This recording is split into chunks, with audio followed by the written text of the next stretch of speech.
What is good, Ninja? OG over here from Player Essence, and welcome to another P Nintendo Switch and gaming news video. Today we have some awesome information for you guys, so let's go ahead and get right into it. Project Octopath Traveler. We finally have some new information in terms of the feedback and improvements that they'll be implementing into the game in a brand new video feature. Now at first I was going to do a live reaction to this, but it's actually pretty information heavy with a lot of important details, so I wanted to make sure that I went through it, broke it down, and kind of made sure I gave it to you guys to where you guys can understand it and to where everyone can kind of see what they're going to be doing to improve this game. So let's go ahead and get right into the information here. So the demo has been downloaded over 1 million times, which is really good. A lot of people got to play the game, gave their opinion on it in terms of what they would like, what they don't like, and everything, and they're going to implement a lot of the stuff that we've been talking about in terms of what we can do, in terms of what can make this game better. And I think it's really going to pay dividends when the game launches and we can purchase it, because I think a lot of people are going to go out there and buy the game. So there was over 45,000 survey responses. Now you can now run by pushing the analog stick all the way. However, if you hold B, you can run even faster, although random enemy encounters go up to balance this. So I do like that. Now fast travel options will be available, adjustments to design of the environment based on the issues with visibility, especially in dungeons. Traversable areas stand out more, adjustments to walls and floor colors, and visible landmarks and more added in to just make sure you can see things a lot better. Now there will be a radar that points players toward enemy entrances and exits and important places, which is good because sometimes people got kind of lost. I know for some it's like an old school RPG, they want that, but for others it's a little bit harder. So I'm glad that they actually included that in there, and they have improved the visibility in terms of what you can see, adjusted the screen brightness, adjusted the HD 2D filters. Some people felt that it looked a little too weird on some of the filters that they had in there with the brightness and the settings and everything. And they fixed an issue where it was too easy to accidentally overwrite your save file, which was definitely the case. You had to make sure that you didn't want to overwrite your save file. Sometimes it was hard. I didn't overwrite mine, but I definitely got close to doing it at times. Now there's going to be 9 save slots and 1 autosave slot for your gameplay. Adjusted text size and streamlined the UI, which is always good. Adds a skip scene option, option to replay cutscenes, option to change text speed. They did some game balance refinement so that battles provide a good challenge but are not overly frustrating. Battles with a full party of 4 and more important elements have not yet been shown. So that's something that they didn't really show off too much. You can only have up to 2 really with the demo, and then up to 3 if you have one of your recruits that you can kind of bring in and let them attack for a while. But you will be able to have up to 4 people, which is really cool. Now the battle system in this game is really a take on the Bravely default type. Not quite in depth when it comes to all the different job classes and when it comes to the Bravely and default system, but it takes some elements from that in terms of the different characters having their own unique abilities and what they can do, but also being able to bank up attacks and unleash like a fury on your opponents, just like in Bravely default. So I'm ridiculously excited for this game, and look at all these adjustments, guys. From our feedback here, they were able to make a better game, and I think that overall this game could now hit 1 million units sold because of all these adjustments. That's why it's always good. Get the demo out there, let people check it out, let people play it, get the feedback that you need, so then when the game does launch, you can drop a fire game that's going to have all the little things taken care of in addition to the meat and potatoes, which is the great combat. Because I think most people thought that the combat was really good. There were some frustrations here and there, but overall most players said that, yo, this combat is really fun and really good. And the battle tunes, obviously Bravely default team, they know what they're doing when it comes to music. It was beautiful to hear the battle theme in there. It's still one of my favorite battle themes, and the game hasn't even launched yet. Heck, the soundtrack was just amazing, so you know they're going to get all of that stuff right. But it's about nailing all the little things as far as like the UI and the fast travel. Those are all the things that make the RPG experience round it out to where it puts it in that upper echelon with Bravely default, with some of the other games that they've had here. So what do you guys think about all these adjustments and improvements when it comes to Project Octopath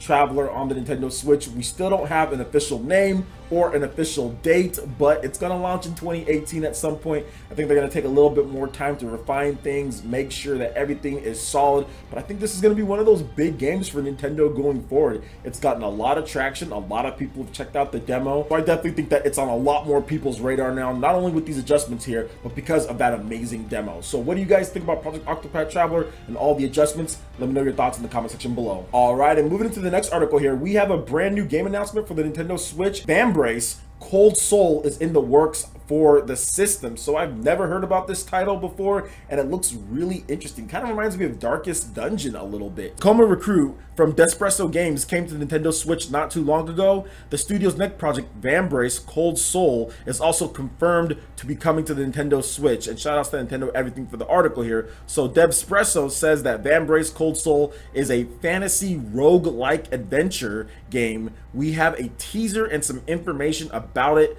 below, so let's go ahead and get into it here. So the Shade King has cursed the great city of Aegislash. Now cast under a permanent blight of Frost Fall, its former residents have returned from the dead as wraiths. Survivors take refuge deep underground, where they lead a desperate campaign against this unearthly power. Woefully outmatched, they are forced into hiding as the King of Shades amasses an army of the undead above them. One fateful day, a mysterious stranger appears in the city with an enchanted Vambrace. She may now be their only hope. Here are the features of the game: a fantasy adventure spanning 7 epic chapters, finish subquests and unlock exciting new thematic skins, assemble your party from 5 races and 10 unique classes of recruits, craft items and armor from precious materials gathered on your trips, make crucial decisions where one wrong turn can seal your party's fate. That's not good. Survive a harsh expedition that may permanently condemn your comrades to death. So this is very much like Darkest Dungeon on the Nintendo Switch.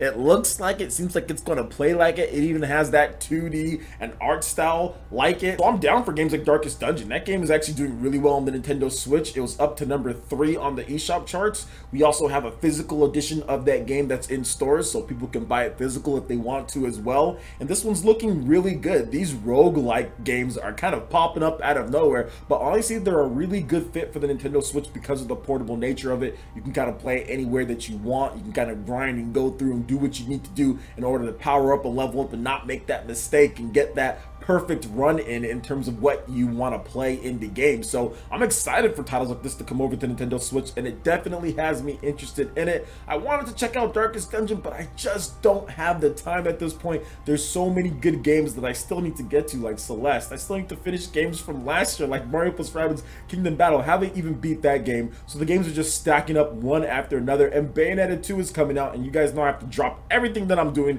in order to play Bayonetta 2 for you guys. So there's a lot of stuff, and I'm seriously happy with all the content that's coming to Nintendo Switch, especially the types of games that we did not get on the Wii U when it comes to the rogue-like type of games, the RPGs. All these style of games are all coming, and I'm happy for it. So what do you guys think about Vambrace Cold Soul coming to Nintendo Switch? Is this your type of game? Let me know your thoughts in the comment section below. All right, and moving into the last article here, Pokken Tournament DX. I have returned to you. So Aegislash DLC footage. We got the first content right here, guys, and Aegislash is looking pretty cool. So at EVO Japan this past weekend, new gameplay footage of Aegislash was shown in Pokken Tournament DX. You guys are checking out that footage right now. So Aegislash will be available as part of the first batch of Pokken Tournament DLC on January 31st. And I'm terribly sorry, in my live stream I said that it was coming March and then later, but I was wrong. We're getting it January 31st, which is really cool. Also, Mega Rayquaza and Mimikyu will be offered in the same pack as support Pokemon. So you get Aegislash, you get some new support Pokemon, plus there's going to be some updates in order to improve the game as well. So I'm loving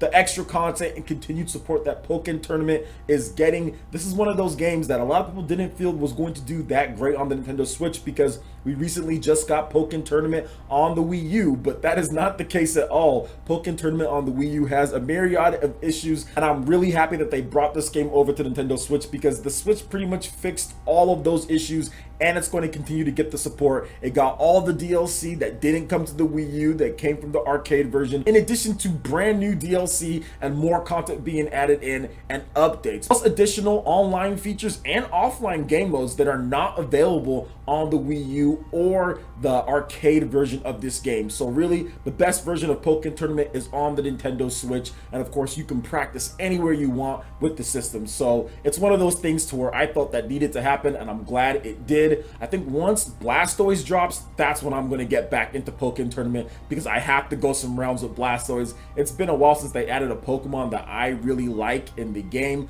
I mean, obviously I'm a big Lucario fan, I'm a Lucario main, but really all the other Pokemon don't speak to me too much. I tried out Caesar, I tried out some of the other new Pokemon, and they're all good. Don't get me wrong, Decidueye, great Pokemon, but they didn't really speak to me. Blastoise looks like it's going to be a Pokemon that I really get into, and I like the fact that they have Charizard and Blastoise. I think now you have to have Venusaur in this game, so I think they have to bring out some DLC at the end of the year with Venusaur. You gotta have Charizard, Blastoise, and Venusaur, yo, the original three. So what do you guys think about this? Let me know your thoughts about the Pokken Tournament DLC in the comment section below. All right, Ninja, that wraps it up for this video here. Go ahead and check out the links in the description below. We've got Facebook, we've got Twitter. Go ahead and give us a like and a follow on our social media. Really helps us spread the content of Player Essence across the interwebs in addition to YouTube. Also, make sure you check out our Patreon and YouTube live gaming page and consider supporting Player Essence. When you do so, it gets you access to all sorts of cool benefits, perks, rewards, and emotes via YouTube sponsorship. So check out the link in the description below and consider supporting Player Essence right here on YouTube.